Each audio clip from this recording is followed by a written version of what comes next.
Kumusta po ang lahat? Magandang umaga. Welcome back to my YouTube channel. It's me again. Kumusta po ang lahat? Kahapon nga po ay namili po tayo or kagabi bago po mag-closing yung grocery dito po sa atin. Nagko-close po sila ng 8 PM. So napunta po ako doon ng mga 6:30 ng gabi para mamili nga po kasi po mainit po pagka sa umaga po ako namimili. Ayan. Naalis naman po ako ng bahay ng umaga maaga rin po 5 AM kasi nga po mainit. Pag namamalengke po tayo mga kasari. Kahapon nga po ay nakapamili nga po tayo mga kasari at namili po tayo ng mga ganito mga kasari.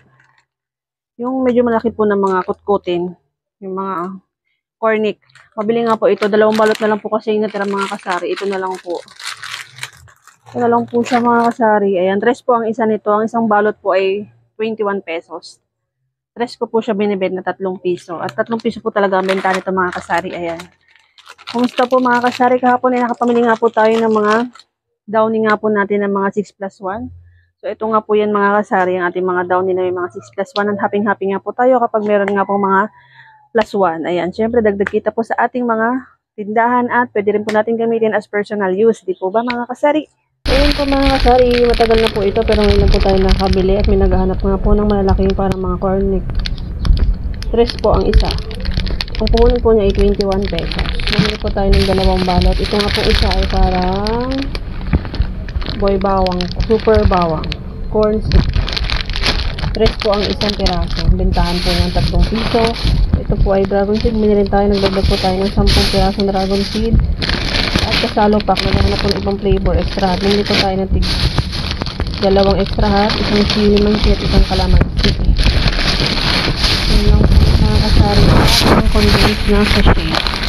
Ang condensed po tayo na sachet. Ayan, Alaska.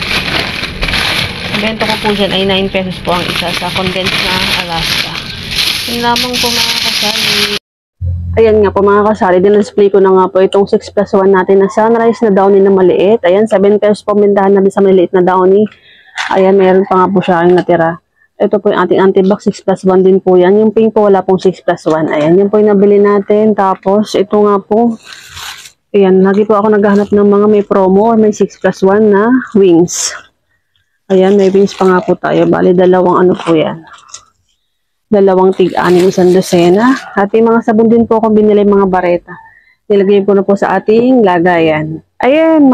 At yun nga po mga kasari, tuwing pupunta nga po tayo sa grocery store, lagi po natin tinitingnan muna yung mga may promo section po or yung merong mga items na merong 6+1.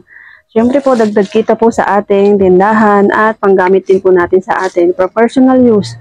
At mabili nga po yung mga ganito kasari at yun na lang po. Mamaya po ay titignan ko nga po kung meron pa. At namuli po tayo ng mga dagdag po tayo ng konting dilata at cup noodles. At kanina nga po ay naubusan tayo ng uling at mabili po yung uling kagabi pa. Naubos na po yung uling natin kagabi. At kanina po ay nagpabili po tayo ng maaga ng uling. Ang uling po dito sa amin ay 450 po ang isang sako. Dito po alam sa ibang lugar. Sa ibang lugar po yata mas mura. Dito po sa amin sa Cavite ay 450 po sa palengke. At nirepa ko nga po siya ng kalahating kilo, 20 pesos. Tapos yung maliit naman po ay 10 piso. Ganito po mga kasari. Ito po, tinitimbang po natin ang ating uling. 20 po ito. Ano po ito? Kalahating kilo. Tapos yung 1/4 po natin ay 10 pesos. 10 pesos po yung ating, or 10 piso. Ayan, ang ating uling. Ito pong ganito kasari sa palengke. Ang kanila pong uling na binibenta na ganito ay 200 grams lang. Wala pa po sa 1/4. 4 lang naguhit. So tayo po ay ginawa po natin 1/4. 10 pesos po ito. Tayo po ang nagrepack para mas malaki-laki po ang ating tubuin.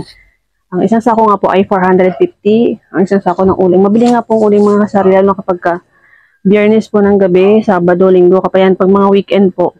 Biyernes pa lang po ng gabi, mabili na po talagang uling kasi yung mga dito po mga kapitbahay namin, mahilig po silang magluto, mag-ihaw-ihaw. Ayan. Mahilig po silang mag-ihaw pag Biyernes, lalo na po Sabado at Linggo. Ayan. Kaya mabili po ang uling natin. Nalimutan ko pong mag-restock ng uling. Nalimutan ko pong pabili. At yung benta nga po natin kagabi, yun po yung pinabili natin ng uling. At ay may uling na nga po tayo. May stock na nga po tayo ng uling. Thank you Lord for all the blessings. Ayan. Thank you so much po sa manood po natin mga video. Marami pong salamat. Kamusta po ang lahat?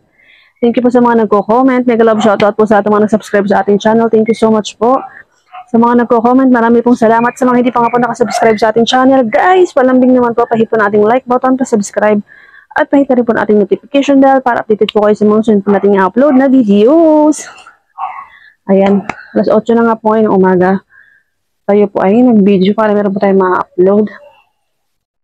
So, kumusta po mga bintahan sa inyong lugar, mga kasari? Ayan, meron po nag-comment din sa aking video po, last video ko po. Ang sabi po niya, mahal daw po ako magtinda. Ayan.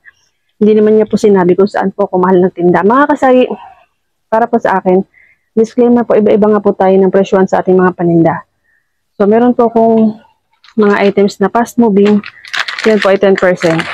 Sa mga hindi nga po, sa mga non-slow fast moving, slow fast moving, yan, mga 20% po ang markup ko dyan, mga kasari. Iba-iba naman po tayo ng presyohan sa ating mga paninda. At sa mga hindi lang po mga mabili or hindi po agad mabilis maubos ang mga paninda, doon po ako nag-20% mga kasari. Hindi ko po alam kung saan po siya namahalan sa tinda ko. Pero salamat pa rin po sa nag-comment na kay Ma'am Imelda. Ayan, mega love shoutout po kay Ma'am Imelda. At tinignan ko nga po yung kanyang account. Wala naman po siya mga video. Titingnan ko rin po sana yung kanyang mga paninda kung meron po ba siyang tindahan. Basta nag-comment po siya na mahal nga daw po ang aking mga mahal daw po ako magtinda. So, sana po sa susunod, pag magko-comment po kayo, pakilagay din po yung kung saan po ako mahal magtinda. At sa pagkakaalam ko naman po ay sakto lang po yung aking presyo dito po sa amin. Ayan. At marami nga po bumibili din po sa, hindi naman po sa magmamayabang na marami po bumibili dito sa atin kasi medyo mababa po talaga ako magpresyo. At sakto lang po talaga yung aking pag-presyo sa mga paninda ko, mga kasari. Ayan, hindi po ako galit, medyo nagpapaliwanag lang po ako. Kasi medyo nagulat din po ako sa comment ng ating isang kaibigan na ganun po ang kanyang comment at hindi naman po niya in-specify or hindi naman po niya in-indicate doon kung saan po siya namamahalan sa tinda ko. So siguro po dahil sa cup noodles po siguro. Kasi parang cup noodles po yung mga na-video ko po that time. Siguro po sa cup noodles.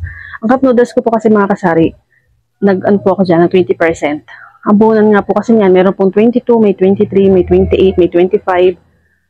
Yan, kaya 20% po ang markup ko dyan or yung aking tubo po sa mga cup noodles na maliit at saka malaki. Yan, meron po tayong ilang piraso na malaking cup noodles at meron din po tayong maliliit na cup noodles. Ayan, pero maraming salamat po sa nag-comment na yan. Ayan, again, mega love shoutout po kay Ma'am Imelda. Thank you so much po. Marami pong salamat. God bless you po.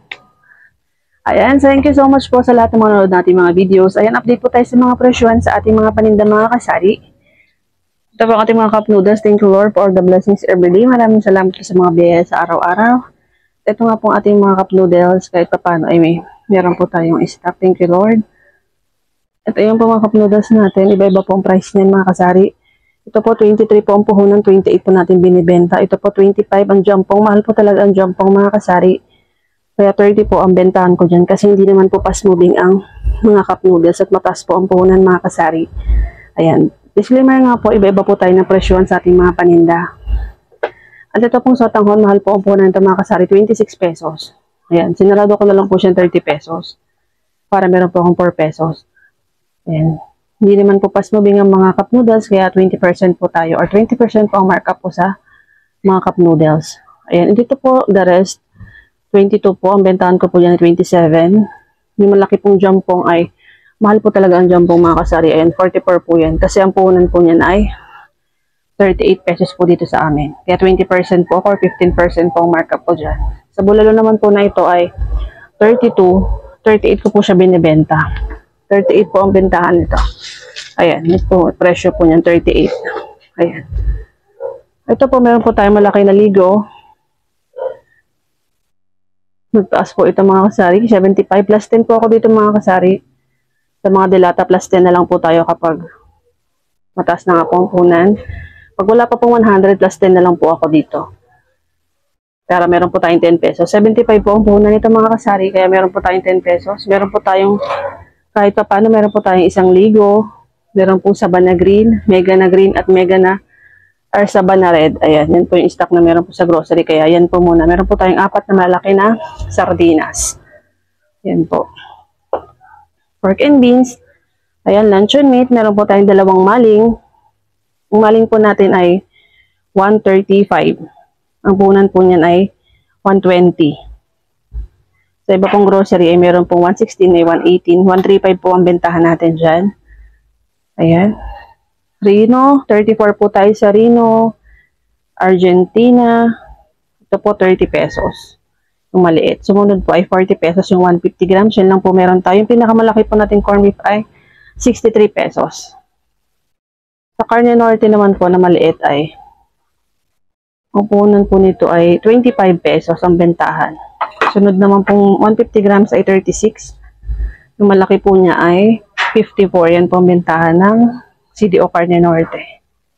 Ito naman 20 po yung pinakamaliit, 26 po yung sumunod, at 37 po yung malaki. Century, 150 grams, 40 pesos po tayo. Century po na 150 grams, 40 po tayo dyan. Ayan na lang po natin mga dilata nga po na ligo. Ayan, thank you Lord for all the blessings. At ito, meron din po tayo mga black beans, patis, ketchup, kuko mama. Ayan, crispy fry. At ayan nga po mga kasari, naubusan na po tayo ng uling at magpabili nga po tayo ng isang sako. 450 po yan. Nabawasan na po yan, nag-repack na po ako ng 4 na balot. Tig 20 pesos po ang repack ko na uling. Kasi yun po yung hinahanap ng ating customer. Mag-repack din po ako ng mga tig 10 maya-maya. Ayan po ang ating uling at ayan po ang alaga kong isang dog. Meron po kaming aspin. Ayan po ang update natin ngayong araw ng Sabado. Nga po tayo ng uling kanina kaya nag-repack po ng uling. Ayan po, dalawa. Ayan po, tig 20 po ang isang balot niya, ang uling na yan. Mamaya po ilalagay ko dito yung ating iba pang uling. Ito nga po yung mga uling na na-repack natin. Ito po 20 pesos. Ito pong mga maliit ay 10 pesos. 5 po yan at nagbalot nga po tayo ng 10 balot na tig 20. Yung uling po natin ay nasa labas. Bukas ko na po tatapusin ang pag-repack ng mga uling. Ito meron po tayo dito dalawa. Yung uling nga po natin ay ayun po nasa labas. Ang ating isang sakong uling, ayan. Bukas na po ulit tayo mag-repack ng uling mga kasari. Ayan po ang ating mga kape, juice. Ayan mga kasari, yan po muna mga ganun po natin ngayong araw na ito. Nagpabili po tayo ng uling, mag-repack po tayo or nakapag-repack na po tayo ng konting uling. At yung mga pricing po natin mga dilata at iba po nating paninda. Ayan, maraming salamat po sa lahat po nanonood natin mga video, sa mga nagko-comment. Thank you so much po sa mga nag-subscribe sa ating channel. Thank you so much. Maraming salamat. Thank you po sa support. Ayan, mega love shoutout po sa inyong lahat. Thank you so much po. Maraming salamat po. Ngayon po ay nasa 200 subscribers na po tayo. Thank you so much po. Thank you po sa support. Sa mga hindi po nga po guys, palike po na ating channel. Palike po na ating video, pa-subscribe, at pahit na rin po natin notification bell para update po kayo sa mga sunod natin i-upload na videos. Thank you so much everyone. God bless. Keep safe always. More sales every day. Happy selling po sa ating lahat. Love, love, love everyone. God is good all the time. See you to the next one.